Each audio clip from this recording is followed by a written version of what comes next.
Welcome मित्रों। मैं आपका दोस्त अविनाश आर्य। दोस्तों आज हम लोग विचार करेंगे कि हमारा देश 200 वर्षों से अंग्रेजों के अधीन थे। पर क्या ये आज़ादी की लड़ाई 200 वर्षों तक चला? क्या ये जब गुलाम हुआ तब से नहीं लड़ा गया? दोस्तों 200 वर्ष तो अंग्रेजों ने राज किया। इसके पहले भी हमारे देश में बहुत सारे आक्रमणकारी आए और शासन भी किए। भारत पर सबसे पहला मुस्लिम शासक मीर कासिम ने 712 ईस्वी में शासन किया। उसके बाद मोहम्मद गजनवी, मोहम्मद गौरी, चंगेज खां इत्यादि ने हमले किए और फिर कुतुबुद्दीन ऐबक, गुलाम वंश, तुगलक वंश, खिलजी वंश, लोधी वंश, फिर मुगल वंश इत्यादि वर्षों से भारत पर राज किया और हिंदुओं पर खूब अत्याचार किए। लेकिन आजादी के लिए किसी ने क्यों नहीं लड़ा?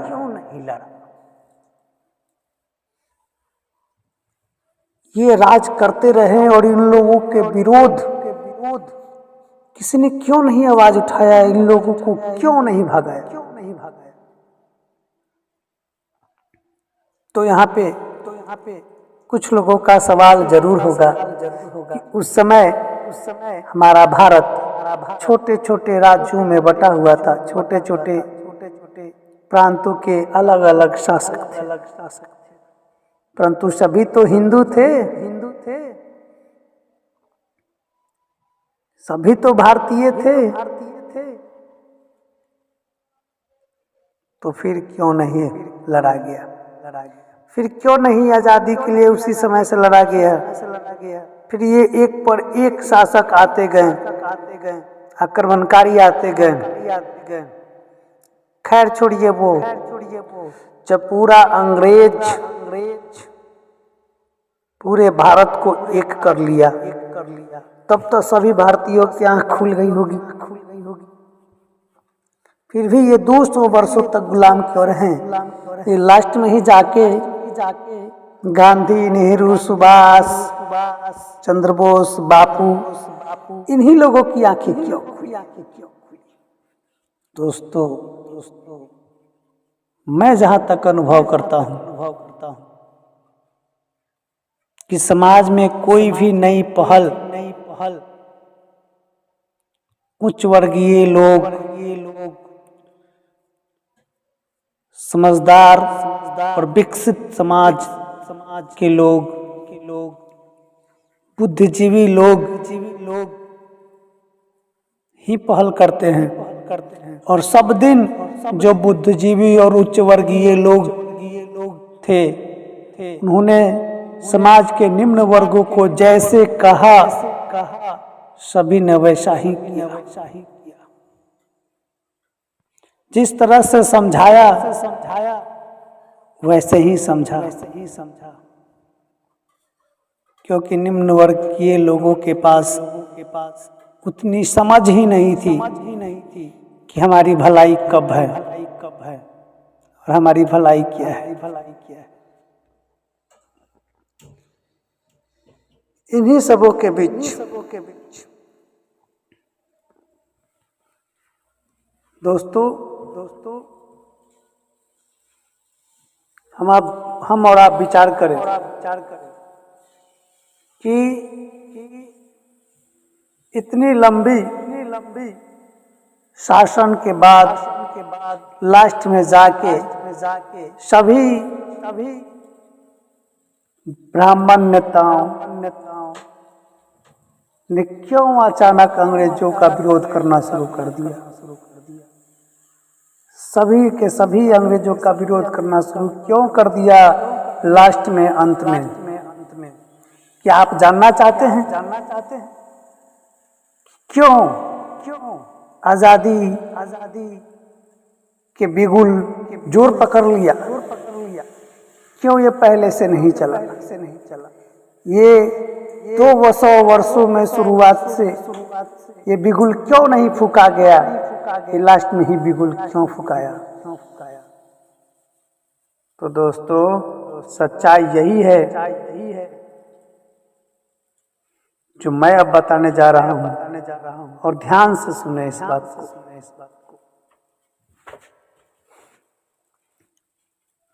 बात है कि जब मुस्लिम शासक, मुस्लिम आक्रमणकारी जब भारत में आए तो इन लोगों ने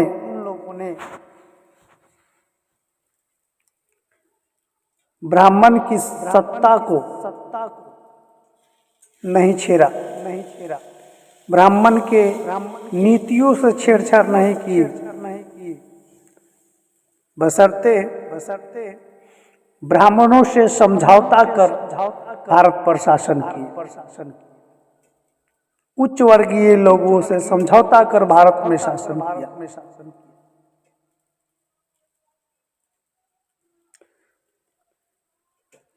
जब मुगल इत्यादि कईक वर्षों से भारत पर राज किया और हिंदुओं पर खूब अत्याचार किया, लेकिन ब्राह्मणों ने कभी कोई क्रांति नहीं, कोई आंदोलन नहीं शुरू किया, कोई आंदोलन उनके खिलाफ नहीं चलाया गया, क्योंकि उन सभी शासकों ने ब्राह्मणों से समझौता कर रखा था। ब्राह्मणों को शासन प्रशासन में हिस्सेदारी दी, बल्कि उनके आडंबरों, पाखंडों और मानवीय कुव्यवस्था में दखल अंदाजी नहीं की। मुस्लिम शासकों और अन्य शासकों ने कभी ब्राह्मणों की व्यवस्था का विरोध नहीं किया, कभी उन्होंने हिंदू पर होने वाले अत्याचार जो ब्राह्मण उच्च वर्गीयों के साथ के द्वारा किया जा रहा था उसके खिलाफ नहीं बोला,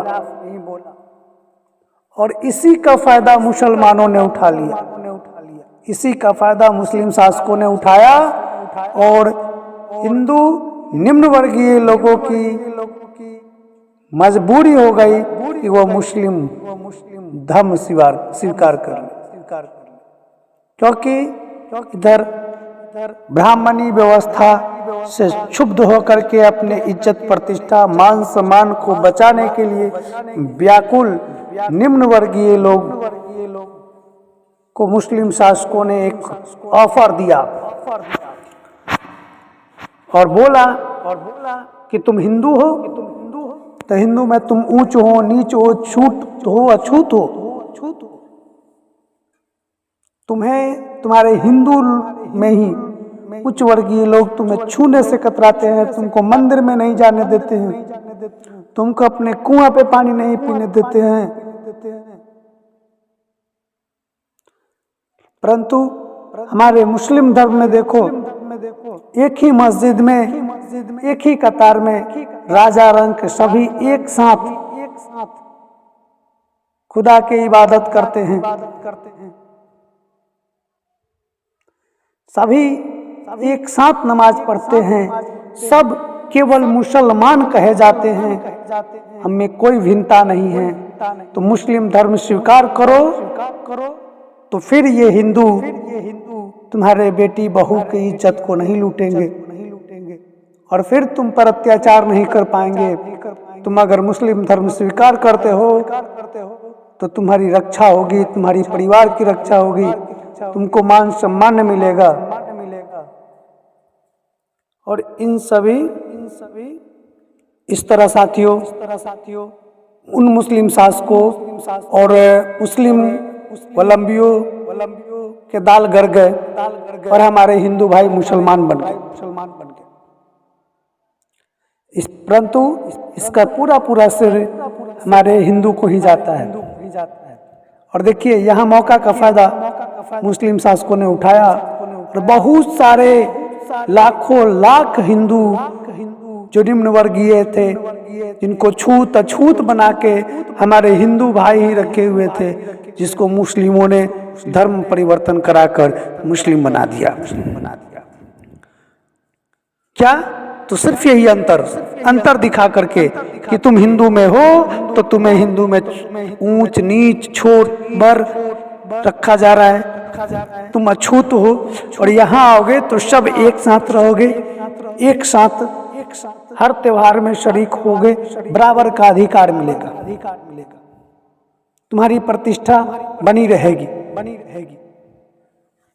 इन सबों के कारण हमारे बहुत सारे हिंदू भाई मुस्लिम धर्म स्वीकार कर रहे हैं। उस समय कभी किसी मुस्लिम शासक के प्रति कोई आंदोलन नहीं हुआ,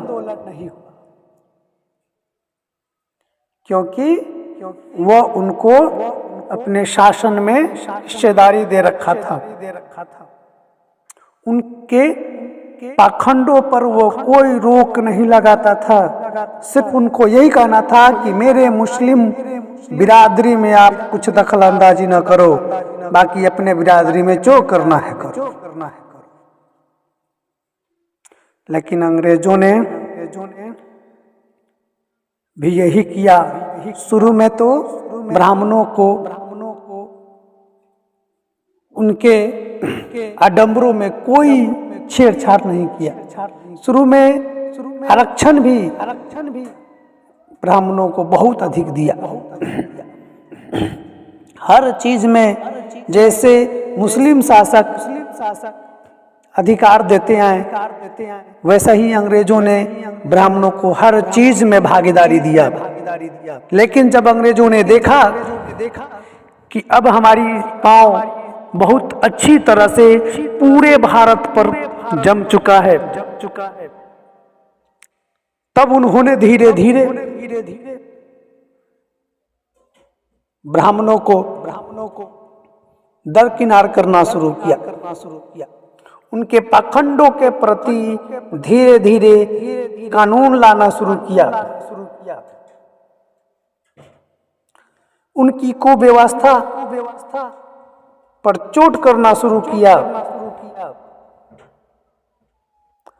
और कुव्यवस्थाओं और विशेष अधिकारों को तोड़कर सभी पुरुष महिलाओं, धर्मों, क्षुद्रों, दलितों को समान अधिकार दे डाले, जिससे ब्राह्मण समाज तिलमिला उठे और उन्होंने अपने अनुसूचित, विवेकहीन और अमानवीय अधिकारों की आजादी को देश की आजादी कहकर जनता को भड़काकर आजादी की आंदोलन प्रारंभ शुरू करवाई। क्योंकि जब तक उनको आजादी थी, उनको सत्ता में अधिकार था, उनको उनकी पाखंडों पर चोट नहीं किया जाता था, तब तक लड़ाई नहीं लड़ी गई। और निम्न वर्ग को तो पता ही नहीं था कि ये लड़ाई क्या होता है, आंदोलन क्या होता है। उनको तो ये सबसे कोई मतलब नहीं था। निम्न वर्ग तो उस समय जानवर के समान थे। उनको कहां से अकल की लड़ाई क्या होता है, आंदोलन क्या होता है, ये कैसे की जाती है, किस चिड़िया का नाम है आंदोलन। निम्न वर्गीय लोगों को इससे कोई मतलब नहीं था। जब यहाँ अंग्रेजों ने इनको दरकिनार करना शुरू किया तो इन्होंने फिर आवाहन करना शुरू किए, हिंदू भाइयों एक हो, हमें अंग्रेजों को भगाना होगा। और ये आंदोलन करना शुरू किया, आजादी की नारे लगाने लगे। लेकिन जब तक इनको अधिकार मिला, सत्ता में अधिकार मिला, मिलता रहा, इनके आडंबरों को नहीं छेड़छाड़ किया जाता रहा, तब तक इनको आजादी की जरूरत नहीं थी।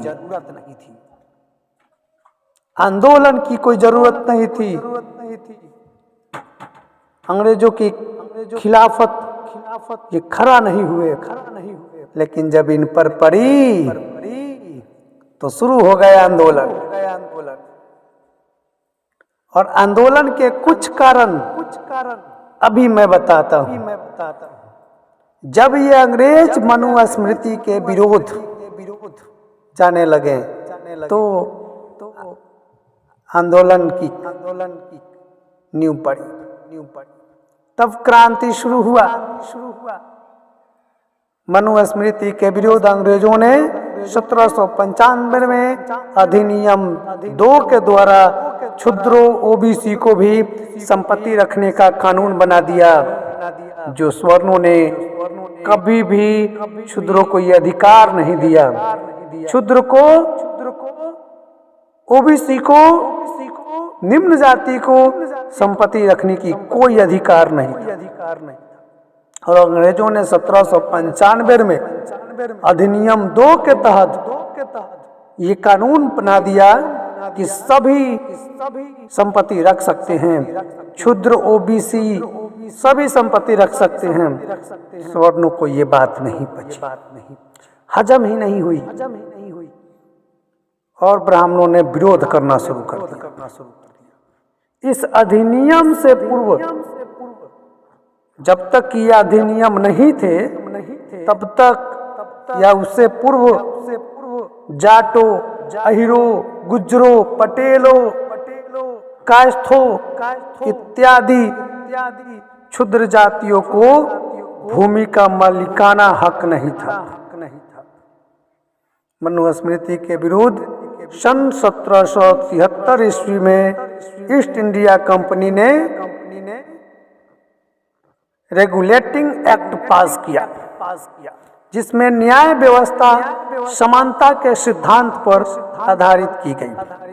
और 6 मई 1775 को इसी कानून द्वारा बंगाल के सामंत ब्राह्मण नंद कुमार देव को फांसी दी गई। सन 1804 के अधिनियम 3 के द्वारा अंग्रेजों ने कन्या हत्या पर रोक लगाई।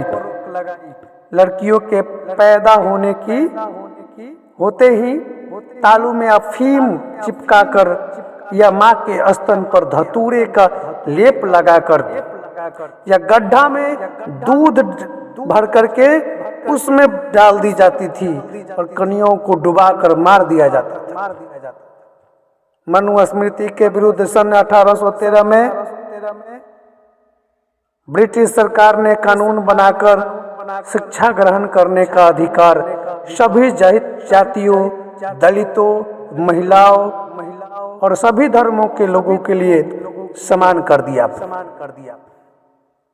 यहाँ पे भी बहुत ही बड़ा झटका सवर्णों को लगा। सवर्णों में खासकर ब्राह्मणों को लगा कि जब सभी पढ़ जाएंगे तो फिर तो हो गया। और वही हुआ, अभी वही है। उसके साथ ही मनुस्मृति के विरुद्ध सन 1813 में ही अंग्रेजों ने दास प्रथा का अंत कानून बनाकर कर दिया। मनुस्मृति के विरुद्ध सन 1817 में अंग्रेजों ने समान नागरिक संहिता कानून बनाया और सभी नागरिकों को समान अधिकार की व्यवस्था कायम की। 1817 से पहले सजा का प्रावधान वर्ण के आधार पर होता था। 1817 से पहले अगर एक ही जुर्म ब्राह्मण करे और एक क्षुद्र करे तो ब्राह्मण को कोई सजा नहीं, और वही अपराध एक क्षुद्र करे तो कठोर से कठोर दंड दिया जाता था। सन 1819 के अधिनियम 7 द्वारा ब्राह्मणों द्वारा क्षुद्र स्त्रियों के अशुद्धिकरण पर रोक लगाई, शुद्धिकरण पर रोक लगाई। अब ये शुद्धिकरण क्या होता है इसको समझे। ये बहुत ही घिनौना परंपरा था हिंदू धर्म के अंदर। इस शुद्धिकरण में क्या था कि क्षुद्रों की शादी होने पर उनके दुल्हन को दूल्हे के घर न जाकर कम से कम 4 रात ब्राह्मणों के घर शारीरिक सेवा देनी पड़ती थी, जिससे क्षुद्र स्त्री को शुद्ध व पवित्र होती, लेकिन हरामी ब्राह्मण पवित्र नहीं होता था। शुद्धता के नाम पर, शुद्धिकरण के नाम पर 4 दिनों तक ब्राह्मणों के घरे वो लड़की शारीरिक सेवा दिया करती थी, 4 रात 4 दिन। और जब ये अंग्रेजों ने बंद किया तो इसी परंपरा को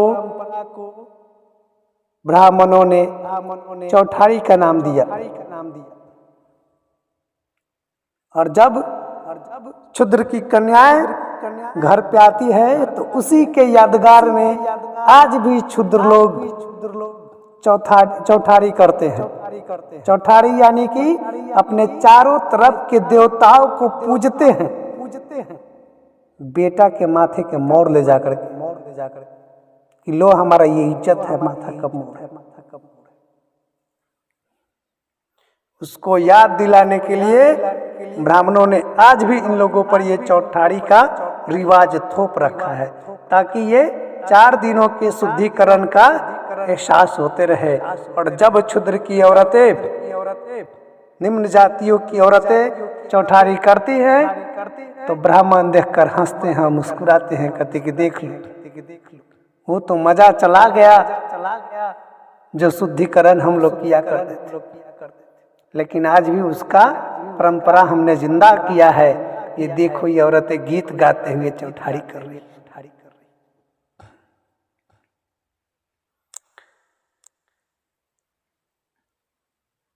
लेकिन क्षुद्रों को नीचा दिखाने का कोई भी कसर ब्राह्मणों ने नहीं छोड़ा। सन 1830 में अंग्रेजों ने नरबलि प्रथा पर रोक लगा दी। देवी देवताओं को प्रसन्न करने के लिए ब्राह्मण क्षुद्र स्त्री या पुरुषों को मंदिर के दीवारों में चुनवा देते थे, पुलिया में चुनवा दिया करते थे, उनके सर को पटक पटक के बलि चढ़ा दिया करते थे, देवताओं को भेंट चढ़ा देते थे। सन 1833 का अधिनियम 87 द्वारा सरकारी सेवा में भेदभाव पर अंग्रेजों ने रोक लगा दी और जिससे योग्यता की सेवा का आधार स्वीकार किया गया। किसी भी भारतीय नागरिक की जन्म स्थल, धर्म, जाति या रंग के आधार पर पद से वंचित नहीं रखा जा सकता। ये अंग्रेजों ने बनाया। अंग्रेजों ने 1834 में पहले भारतीय विधि आयोग का गठन किया। कानून बनाने की व्यवस्था जाति, वर्ण, धर्म और क्षेत्र की भावना के से ऊपर उठकर आयोग का प्रमुख उद्देश्य था। अंग्रेजों ने एक और भी बहुत अच्छी चाल चली थी,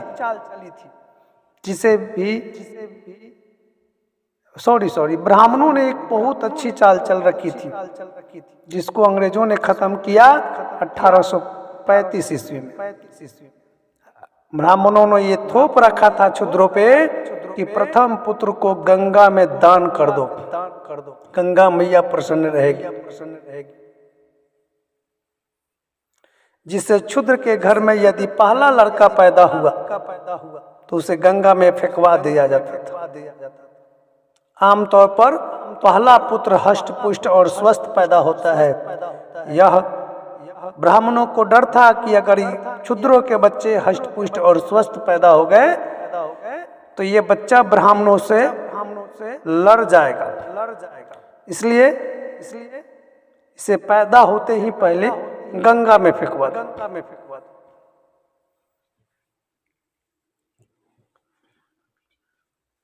माह 7 मार्च 1835 को लॉर्ड मैकाले ने शिक्षा नीति को राज्य का विषय बनाकर उच्च शिक्षा को अंग्रेजी भाषा के माध्यम से देना अनिवार्य बना दिया। मैकाले ने भी यहाँ अच्छा खासा मजा ले लिया भारतीयों का।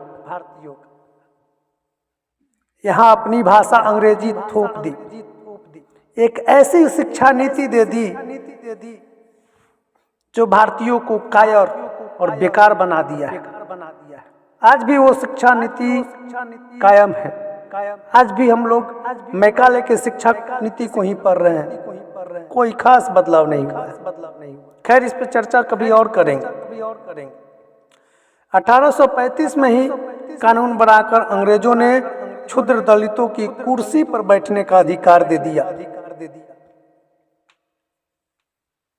सितंबर 1829 के अधिनियम 17 द्वारा औरतों को मृत पति के साथ जलाना अवैध घोषित कर सती प्रथा का अंत किया। अंग्रेजों ने देवदासी प्रथा पर रोक लगाई। ब्राह्मणों के दबाव से क्षुद्र अपनी कन्याओं को मंदिर में सेवा के लिए दान कर देते थे और मंदिर के पुजारी उसका शारीरिक शोषण करते थे। उस लड़की का भोग विलास करते थे और उस लड़की से जो बच्चे पैदा होते थे उन्हें फेंक देते थे और उस बच्चे को हरिजन नाम देते थे। अगर वो बच्चा बच गया तो उसका नाम हरिजन देते थे। 1921 की जातिवार गणना के अनुसार आंकड़ों में कुल 4 करोड़ 23 लाख संख्या थी, जिसमें 2 लाख से भी अधिक देवदासियां मंदिरों में अनाथ पड़ी थी। ये अंग्रेजों ने गणना कराई थी। यह कुप्रथा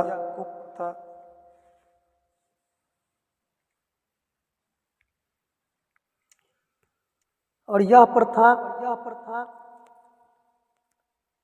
अभी भी भारत के कुछ मंदिरों में अवैध रूप से चल रही है।